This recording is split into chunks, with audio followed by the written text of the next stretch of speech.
has reaffirmed its view supply is going to fall and that'll push up prices. Not surprising, given that the group did agree to cut supply in November, along with the non-OPEC countries as well. It's got the knock-on effect of pushing up inflation as well, and that is one reason why the Eurozone has just seen a three-year high of inflation of 1.1%. A lack of investment, though, is also driving prices higher. This is according to Majid Jafar, the Chief Executive of Crescent Petroleum, who joins us from Davos. Just generally on the oil industry, Majid, you've got a president who really likes the oil industry. You've got oil prices going up. You've got OPEC and non-OPEC countries all holding back on supply. Future's looking rosy for your business. Well, prices are twice what they were this time last year, but they're still half what they were 2 years ago, so there's still a lot of volatility.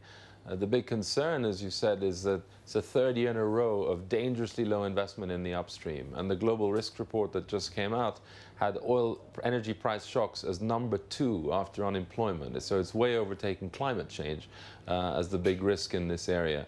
And even though over the short term with the OPEC deal and rising shale oil will probably be in the sort of 45 to 60 range, the big risk is in the medium term we could easily see a price shock because there just isn't enough investment. Now, when you say a lack of investment in the upstream, you're talking about the people who actually drill for oil, aren't you?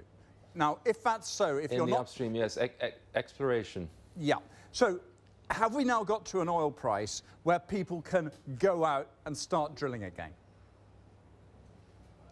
You're seeing quite a significant recovery from US shale oil already, even at these prices. But a lot of the oil elsewhere in the world is either in the hands of national oil companies with constrained budgets, or you're seeing the big, deep offshore areas that are either being abandoned or the tar sands in Canada.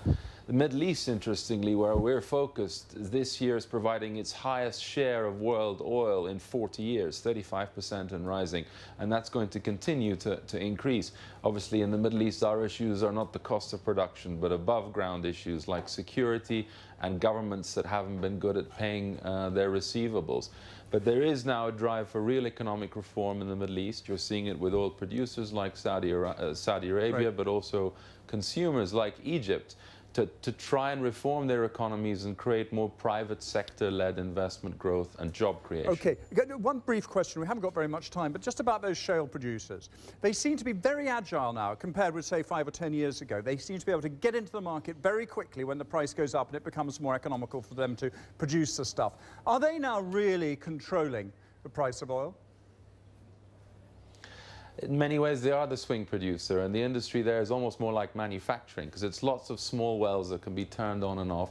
They're drilling them faster and cheaper than they used to, and it's a very dynamic market. So I always say never underestimate the power of the US private sector, and maybe never underestimate the power of the Chinese public sector. The two of those, the US supply and the Chinese demand, are going to be key for oil markets. Majid Jafar, fascinating. Thank you very much indeed for joining us on World Business Report. Just got a few seconds recap.